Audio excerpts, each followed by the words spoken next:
Hello and welcome to Sean White's Solar and Energy Storage Podcast. In this edition, we're going to have 3 different questions from the audience, and then we're going to finish it off with some wise words from Bill Brooks. He's going to talk about NFPA 855. The first question is regarding latitude's effect on the solar resource. The question has to do with, is the sunlight the same at every latitude? Well, we're going to answer that in a second. I'm just so tempted to tell it to you now, but we'll save it for in a minute. And then the next question has to do with cheap electricity and how does it work out to get solar in a place with cheap electricity where there's all these lucky people to have expensive electricity. Yeah, you'll know what I'm talking about in a few minutes. And then question 3 has to do with equalization. No, it's not that state board of equalization. It's battery equalization and how we do that with certain types of batteries, lead acid. And last but not least, we're going to have some wise words from Bill Brooks, who's going to talk about NFPA 855, the standard for energy storage systems. To have fun and learn more about solar and storage, go to Solar, S-E-A-N, that's SolarSean.com. On with the show. Okay, and the first question comes from Jerry Adams. He's a guy that took one of my classes in the last year. And Jerry says, I found it really interesting that Athens, Greece, and San Francisco, California both have 38-degree latitudes and have the same sun paths. Does this mean that those locations experience roughly the same amount of sunlight per year? Let's answer that question, Jerry. And one more thing that's kind of interesting too is the 38th parallel. Have you heard of that? That's over there by Kim Jong-un, and that separates North and South Korea. That's my favorite vacation spot. As far as is the weather going to be the same, the answer is kind of, sort of, but not really. And that's because even though you have the same latitude, you have this thing called weather. For instance, since we're talking about 38 degrees latitude, we can talk about San Francisco, we can talk about Sacramento, and we can talk about Washington, D.C. All those places have different weather, especially San Francisco. San Francisco itself probably has weather that's just as different as Sacramento versus Washington, D.C. because of how the fog rolls in there. And I know because I sail in and out of that Golden Gate Bridge, and it's just crazy. Sometimes the weather's different by going 100 feet. In fact, I remember seeing some sun path charts, and they had one time, I think it was, you go across the street, and it's like you get 20% more solar radiation from the year just from crossing the street. Hey, they had to draw the line somewhere. Yes, that's the difference. It has to do with weather. However, it's always going to be nicer as you go further south and worse as you go further north to a certain degree because you go to the North Pole or the South Pole, and yeah, the sun doesn't get that high there. If you were on the North Pole or the South Pole, the highest the sun would ever get in the sky is a tilt of the Earth, which is 23.5 degrees. That's not very high for summer solstice, especially when you're comparing it to the DMZ. That stands for Demilitarized Zone. So yeah, it has to do with the atmosphere and moisture. A lot of it has to do with water, but then you can even get to some places where the pollution is so bad. We don't want to cap on China, but it can get really bad in some places. Actually, the worst pollution I ever saw was Mongolia. That's outer Mongolia on winter solstice. It was like 40 below, and they had this coal smoke that just sat there. I guess you call that an inversion layer, and it was the most disgusting thing ever, and it was darn freezing. We went snow skiing, and my eyeballs almost cracked. But if you went to a place with no atmosphere like the moon, then you could pretty much say the equator is going to have more sunlight than the North or the South Pole to a certain degree. But hey, let's think about that though. Other thing about Earth too is that atmosphere filters out the sun, so at sunrise and sunset it's not so bright. However, on the moon, sunrise and sunset, it is really bright. So you know what? I take that back. What they want to do is put solar on the north or the south pole of the moon, and then if they can just keep turning it, they can almost get constant sun on certain places, maybe like a mountain on the north or the south pole, or I should say a higher elevation place. And yep, we're talking lunar solar power. So anyway, I think we answered that question. The sun is not going to be the same at every latitude just because of latitude. Another example of that too would be the equator. If you look at the best places in the world for solar, you would think it would be the equator, right? But that's not right because the equator has lots of moisture in the air and humidity and things like that. So you go a ways away from the equator and then you can see the spots that have the best solar radiation. Those are places like the Sahara Desert, parts of Australia, and a few other places. They are really good for solar. And now for our next question. Now this question comes from Carabo, who's in Helena, Montana. And Carabo says, I get my electricity for about 6 or 7 cents per kilowatt hour currently. It's crazy cheap right now, but I wonder how long it can last considering the events of COVID. We've seen building prices increase from 100 to 300% in some areas. How significantly can the cost of solar be affected by COVID-19? Oh, great. It's a COVID question, and I don't have to get into conspiracy theories and take sides to answer this one. So yeah, let's do this question. So, Carabo, that is some pretty steep inflation for building prices you have there. But your electricity is pretty darn cheap. It's got to be somehow subsidized by one way or another, because it's not uncommon for people to be paying 5 times as much for electricity. And you know, one thing about energy prices is they matter more than the solar radiation. It's not like you're going to ever have 5 times as much solar radiation. I mean, sometimes you go from a terrible place to the best place in the world. You might get like a 50% increase, but not like a 5-fold increase.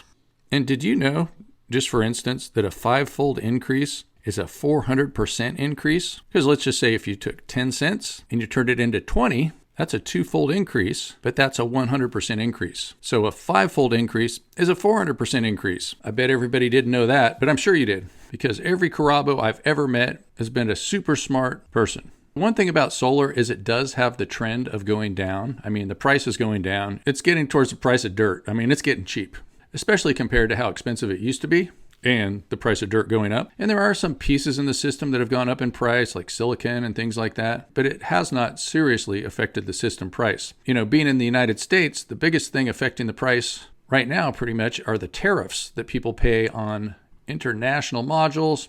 And that's just a controversy that try not to get too involved with, but hey, we have tariffs because we're having a trade war. We're going to win that war.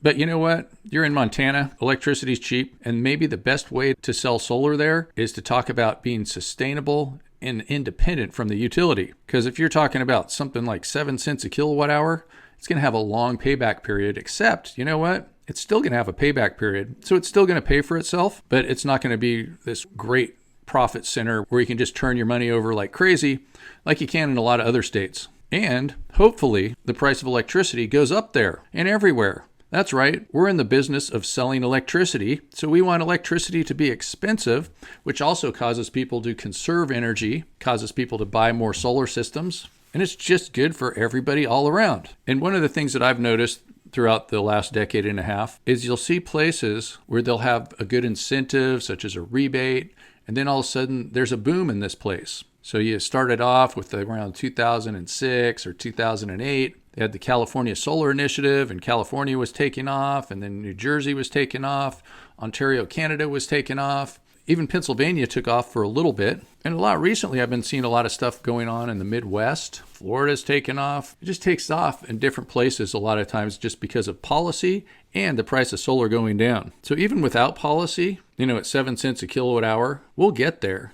I mean, putting a utility scale solar farm can sell electricity at 2 cents a kilowatt hour in some places. So let's say that your sun isn't as good, so we'll call it 3, but still it can work. And I know there's a lot of people that are doing solar in Montana. I've taught a number of classes there. There's even a racking company that makes some pretty cool racks from Montana. So to tie it up, cheap electricity makes solar tough, makes anything tough. Makes coal tough. Actually, it probably makes coal tougher than solar these days because solar is the cheapest electricity in the world right now. And that's only going to change to the benefit of solar because when you have solar, you mass produce equipment to capture more and the price goes down. When you have limited resources like fossil fuels and uranium and things like that, it gets harder and harder to find those things and then the price goes up. So we've hit grid parity, folks. In fact, we've passed it.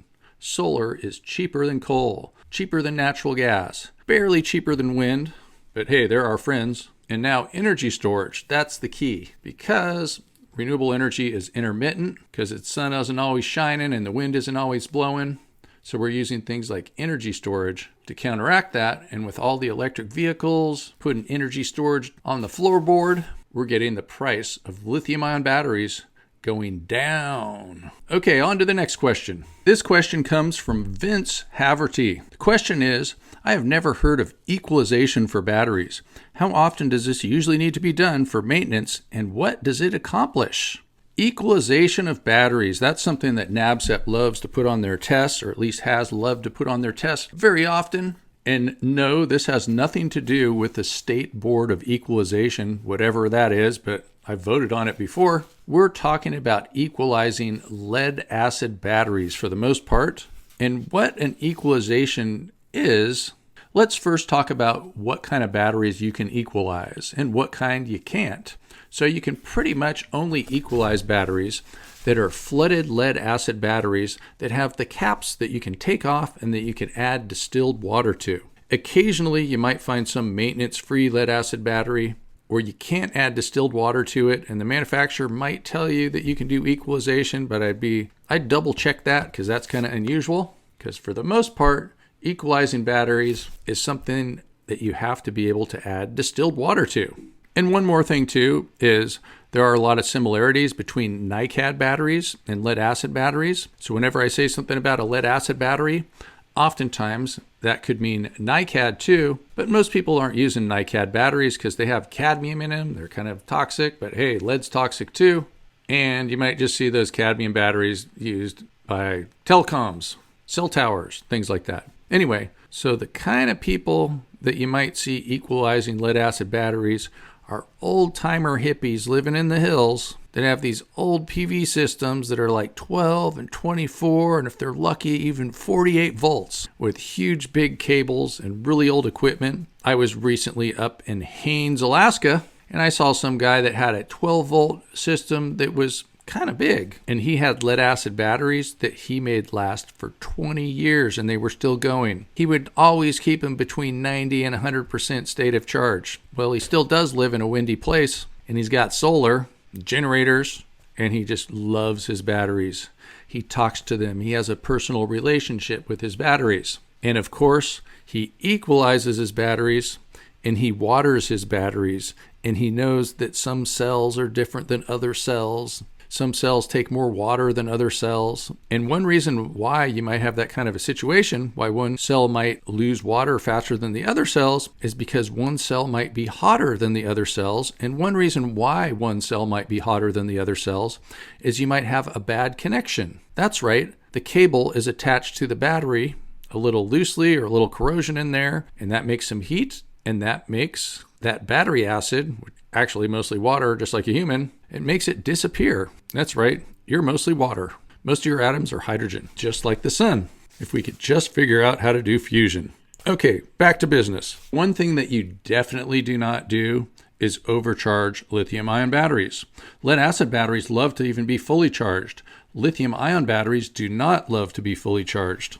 That's why I leave my car charged at 80%. Once in a while when I have free charging, I'll go up to 90. If I was going to go on a super long road trip, I might think about going up to 100, but still, I might go up to 90 and save my battery, make it last forever. Except I do have a warranty. Maybe I should make my battery die before the warranty, huh? Uh-oh, I hope Elon's not listening to me.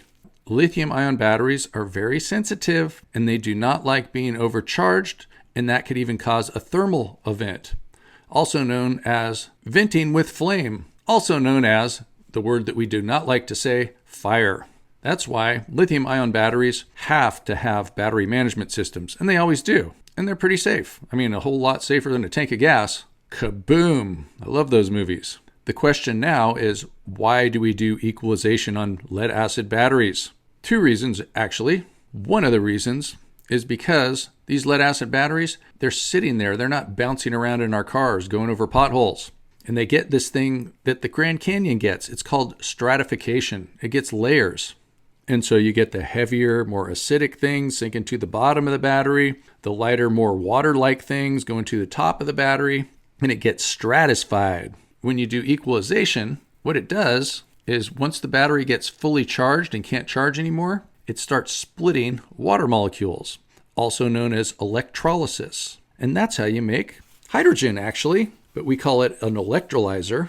If you stick a positive and a negative into water, like you do with the battery terminals, you got a positive and a negative, and you overcharge it, the negative is where the hydrogen comes off, and the positive is where the oxygen comes off, like as in H2O getting split up. And that brings us to another thing, is because this H2O is getting split up and we're getting hydrogen and oxygen, those are some very volatile partners. Reminds me of me and my ex-girlfriend, because kaboom, it'll just take off like crazy.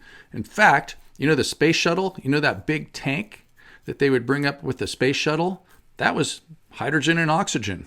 The same thing you get from equalizing batteries. So it could be dangerous, but people that have batteries know about that, and they just keep a certain amount of airflow in there. So they know when they're equalizing their batteries that they open everything up so it doesn't get overly concentrated. And you always just want to have a little ventilation around your batteries in case something accidentally got equalized, overcharged, something broke, Things happen once in a while. So those bubbles, those hydrogen and oxygen bubbles, they stir up the battery, they get rid of stratification, and one more thing.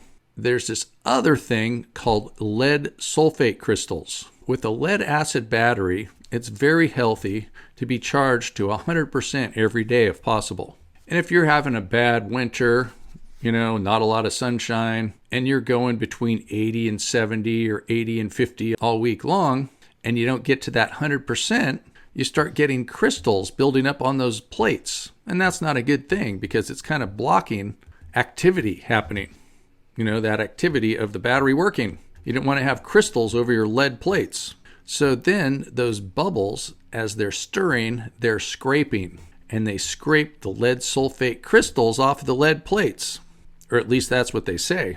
So that's it. Those are the two things that equalization takes care of.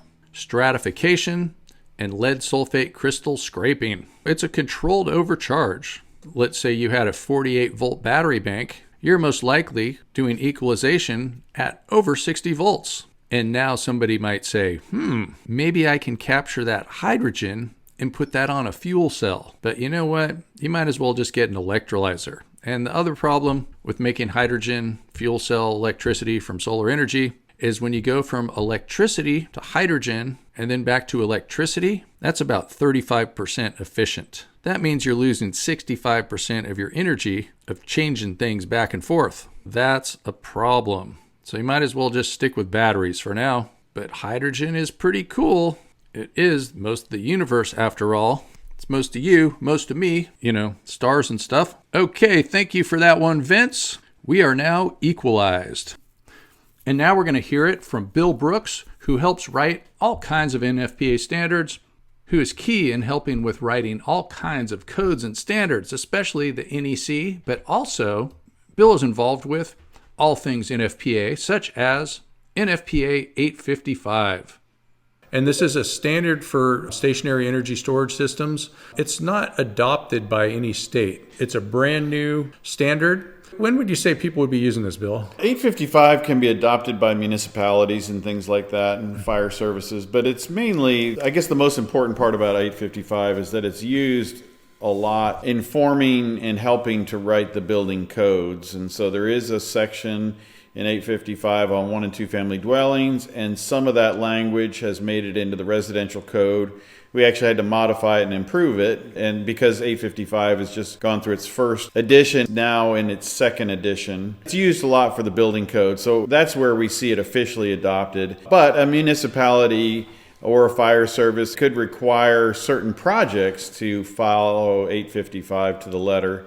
I just don't see that happening a lot. It's more finding its way into the codes. So they're just kind of using this as like a template or like a document to write other codes with? Yeah, and that's because the I codes, the International Building Code, International Fire Code, and International Residential Code, are documents that are universally applied throughout the United States. That's a pretty big battle to fight. The better way to do it is just to simply get language from these standards into those codes.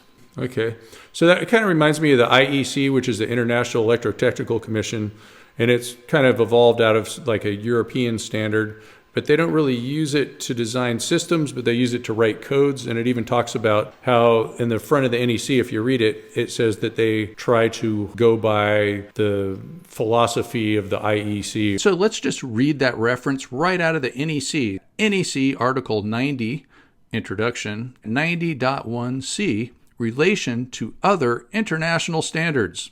And it says, the requirements in this code address the fundamental principles of protection for safety contained in Section 131 of International Electrotechnical Commission Standard 60364-1, Electrical Installations of Buildings.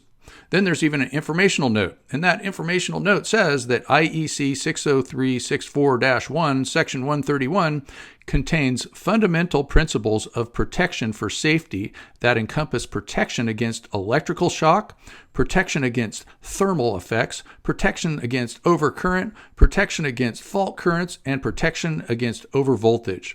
All of these potential hazards are addressed by the requirements in this code. And you know what? I'm going to even read some of the blue writing that we have here. This is writing that's just for informational purposes, sort of like an informational note, and it's only in the handbook. It's not in the NEC codebook. And it says, in addition to being an essential part of the safety systems of the Americas and the most widely adopted code for the built environment in the United States, the NEC is also adopted and used extensively in many other countries.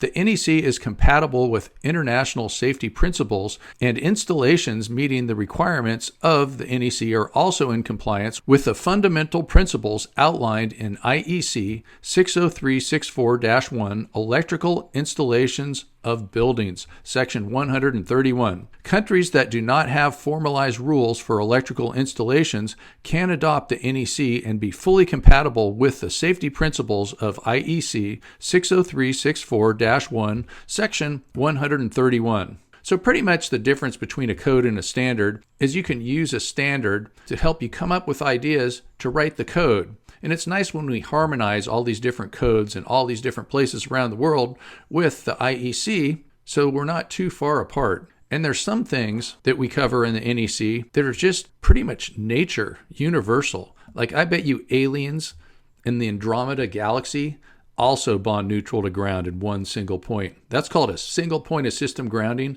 and it just makes a lot of sense. I wonder if they also have three-phase power and split-phase power over there in Andromeda galaxy. You might have to wait a while, though, to find out, because it's going to take a long time before Andromeda gets here to Milky Way, but it will happen. And that also just kind of goes to show you about NFPA 855. It's not something that's required by any state. It's not adopted like the NEC. Some state could adopt it, and also some state could say, we're not using the NEC anymore. I've never heard of that happening. And most states use the International Fire Code. That's the IFC. But some states use NFPA 1, which is a different fire code.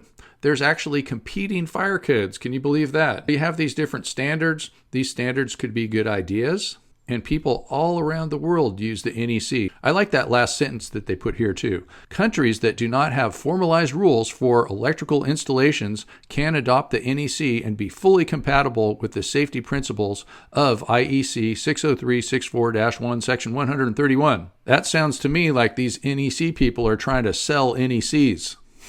If more people buy the NEC, they can sell more books. Unfortunately, as of the 2020 NEC, you can't get it in PDF. And that's why I'm reading this from the 2017 NEC, because it's the same. They haven't changed this part of the NEC, and it's too much of a pain to have to log in every time and enter a password. Come on, NFPA, please give us the PDF of the NEC.